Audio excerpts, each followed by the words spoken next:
Hello everyone, welcome back to Mix Plus TV, mixing and mastering tutorials on YouTube. Part 10 of our ultimate compression tutorial. Today we touch a hot topic, which is EQ before or after compression.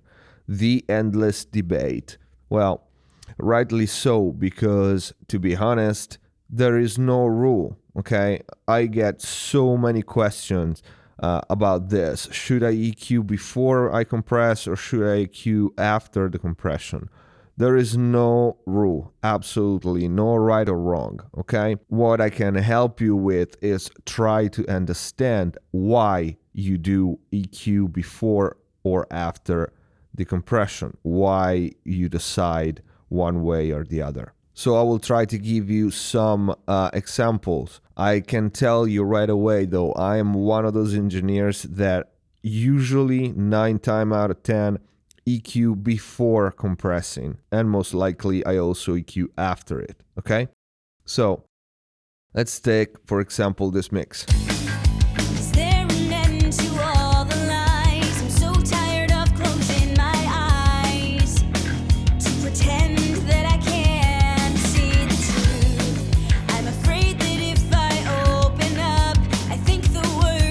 So let's take, for example, this vocal. Okay, let's solo it and listen to it. Is there an end to all the lies? I'm so tired of closing my eyes. Now, the sound of this vocal in particular is not just one track. It's like multiple tracks and multiple takes and a lot of aux bosses effects. So we'll just focus on what's in insert on this one. Let's bypass everything and hear without any processing. Is there an end to all the lies? I'm so tired of closing my eyes. Okay. To pretend that I can't see the... So keep in mind one thing first. I never EQ things listening to them in solo because it has no point, okay? Nobody cares and nobody will listen your tracks in solo. So any adjustment, any EQ move, any enhancement that you do, it should be done with your mix open, with everything playing, because the important part is how one thing interacts with the others and not how it sounds in solo. This is very important. So this is to say that when you hear the vocals by itself, it might not seem to have any problems, okay? Is there an end to all the lies? I'm so tired of closing my eyes. To pretend that... But right away, I hear a little boxiness. And like I said, usually I EQ first because the concept for me is this. If I have a frequency that I don't like, that it bothers me, I can't just go on with the mix unless I fix it first. And this is one reason because I EQ before compressing. The second one is more an objective reason, which is if you have a frequency that pokes out too much, the compressor will react to that. So my way of thinking is I want to tame the dynamic before hitting the compressor with the EQ, because if I can take what pokes out away statically with an EQ, the compressor will work less and the artifacts will be less obvious, okay? And probably it's going to be easier to set up the compression when you have a track that is balanced frequency-wise, okay?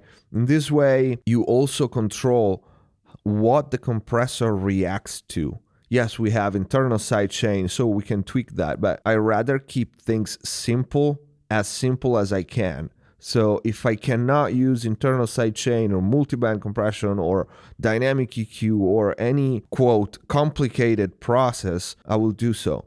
So I rather just, if I can, use simple static EQ and wideband compression. And if I can get away with that, better, okay? It's easier, it's faster, it sounds more natural most times. So in this case, the first thing that I did is I filtered out some low end and some high end. And since the vocals was a little boxy, a little dark, I boosted. And I boosted a decent amount at around 5K. Now, this is not common for me because usually the first EQ for me is subtractive. So I take away what's bothering me.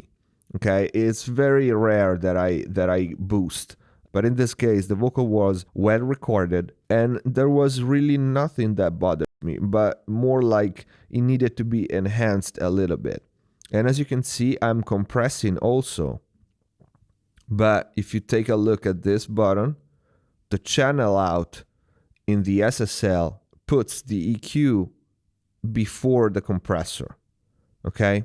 While if you keep this unselected, the compressor, the dynamic section comes by default before the EQ, okay? And also I have the split button engaged, which puts the filter at the top of the chain. So this is my default for the SSL channel, and you know I use the SSL channel on every track as first insert. So my default is filters first, EQ next, and then compression, okay? And let's see how it sounds with and without. Is there an end to all the lies? I'm so tired of closing my eyes to pretend that I can't see the truth. I'm afraid that if I open up, I think the worst comes out. Okay. The level difference that you hear is because I trimmed down by 10 dB the vocals just for gain staging purposes.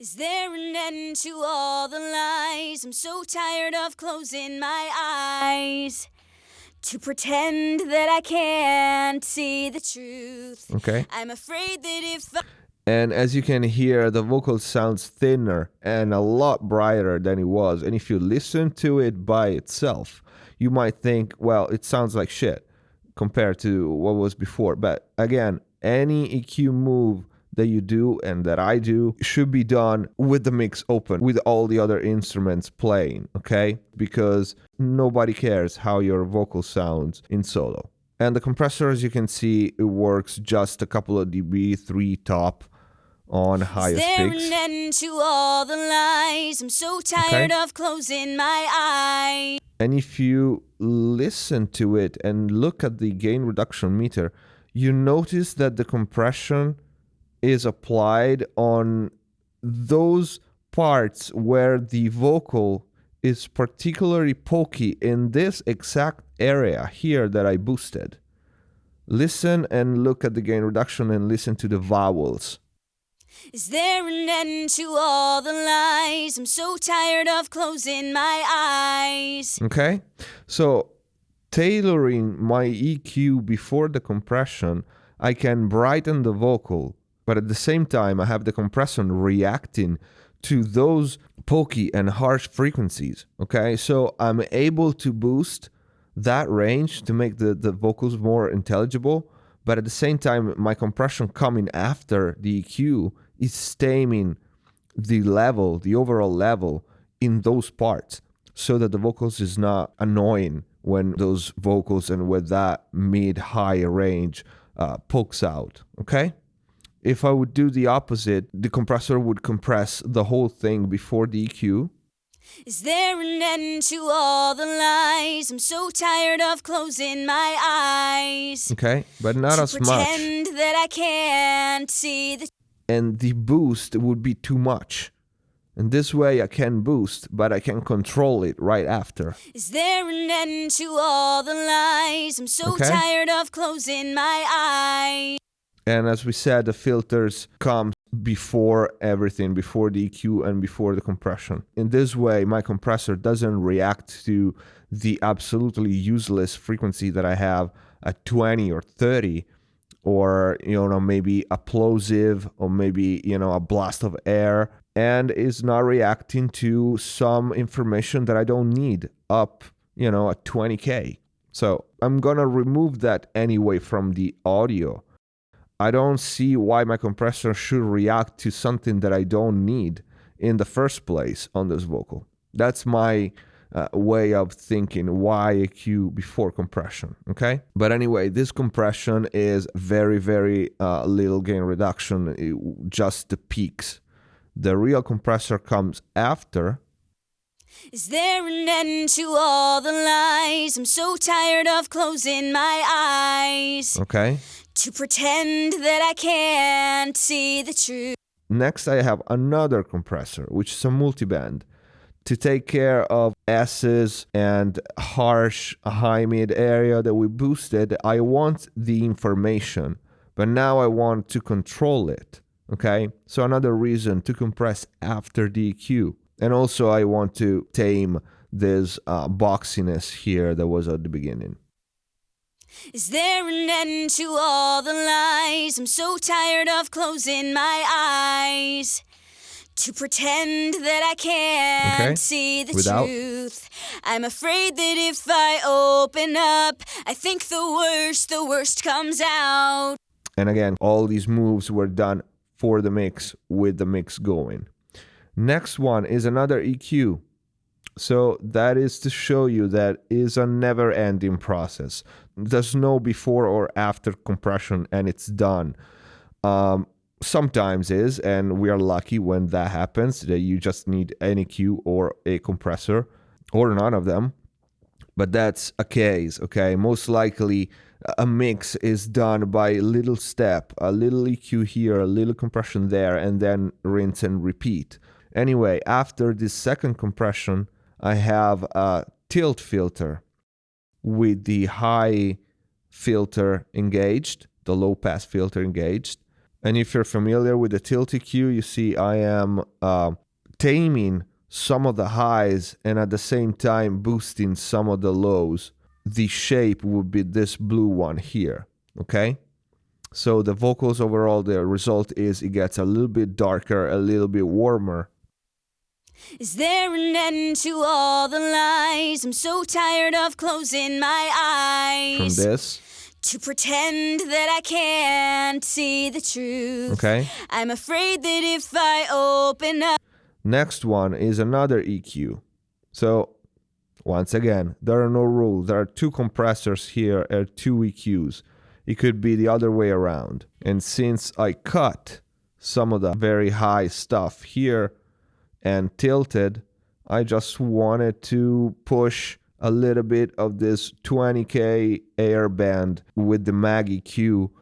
Is there an end to all the lies? I'm so tired of closing my eyes to pretend that I can't. Now let's take a look at what happens on the vocal bus. Here I have the SSL just for the color. No processing is going on. And then another EQ. Is there an end to all the lies? I'm so tired of closing my eyes. But I'm using filters. Again, high and low pass filters. And a 2 dB boost at 15K. And another multiband compressor. This time to tame just these range here from 1 to 5K. Because when you add layers of vocals, and once again, a lot of vocals are coming into this bus, that range becomes a little too pokey and a little too harsh, so it needs to be tamed. Is there an end to all the lies? I'm so tired of closing my eyes to pretend that I can't see the truth. So let's recap. We have on the lead channel the first filters and then EQ compression.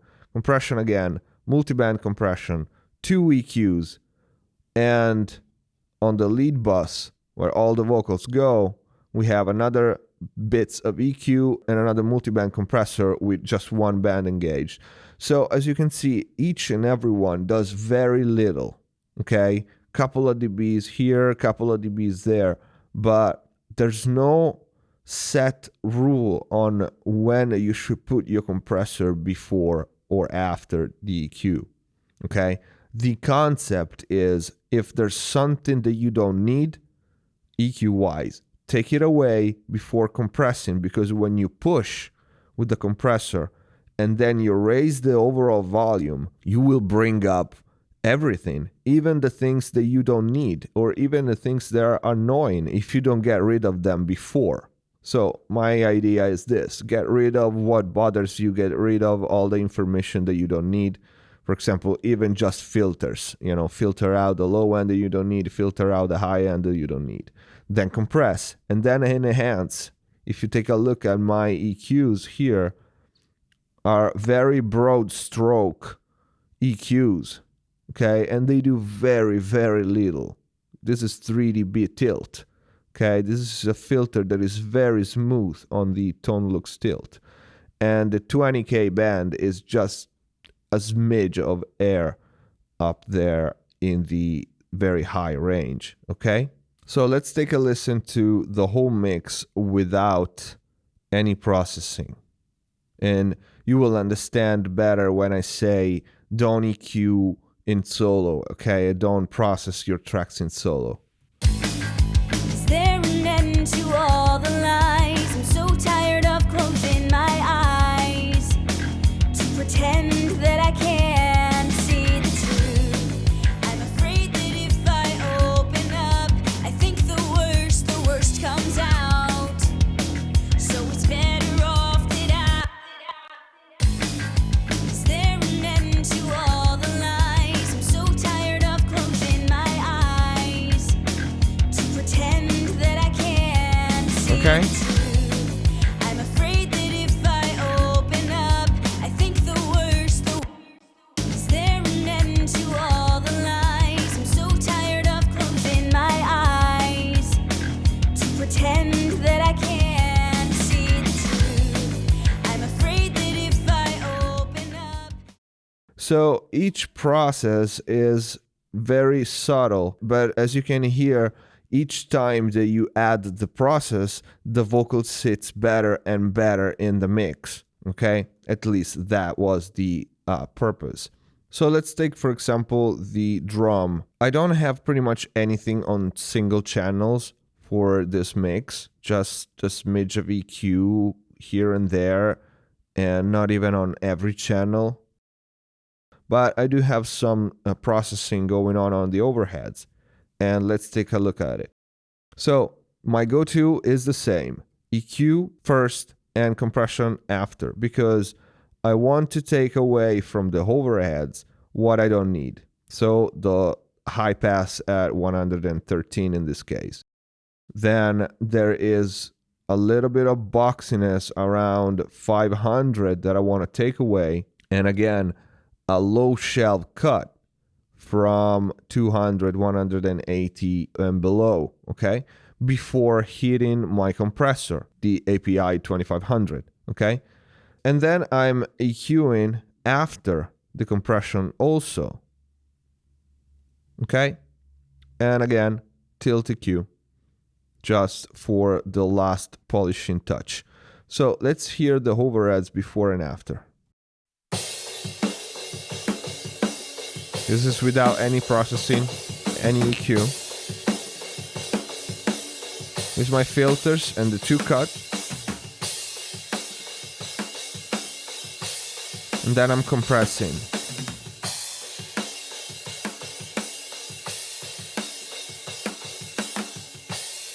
Let's hear the overhead in the mix.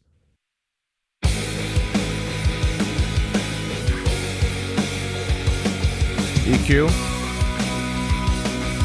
compression, EQ, okay.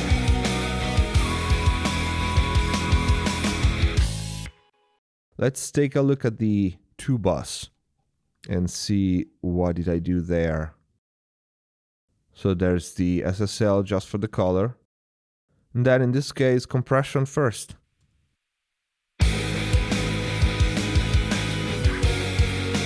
A touch of multiband compression, just to tame a little bit of low end, the low mid, and the high mid frequency area. And then I EQ after it with a couple of cuts and the filters, and just a little bit of boost at 4 or 5K.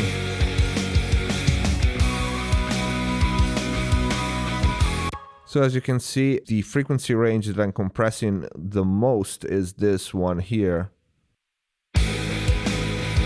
around 5K, 6K, and I'm giving back 1 dB of boost with the EQ after the compression, because I want this range to be tamed okay, when it's pokey, when it comes out too much, but I want the overall static EQ to be a little bit brighter there, okay, in that range. Then cuts and filters. Then another EQ, just for reshaping the low end, really. And then another wideband compression after the EQ.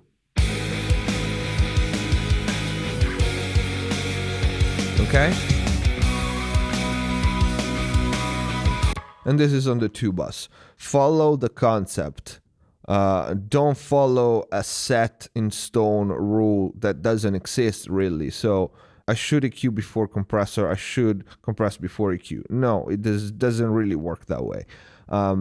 Do what you feel like you need to do first. In my case, most of the time, like I said, is get rid of what I don't need, then I can compress, enhance. As you can see, even for me, there are exceptions to the rule. In this case, on the 2-bus, I compressed first and then I EQ after and added another compressor after the EQs. So I hope this was informative. Like I said, when there is a touchy subject like this, like EQ before or after compression, is really difficult to kind of close the subject in a definitive way, but this is the best I can give you. I really hope it helped you somehow. If you have any question, please write it in the comment or send us a message. We will get back at you. This is it for today. I hope you liked the video. As usual, if you did, please click the like button, subscribe to the channel, and see you next time.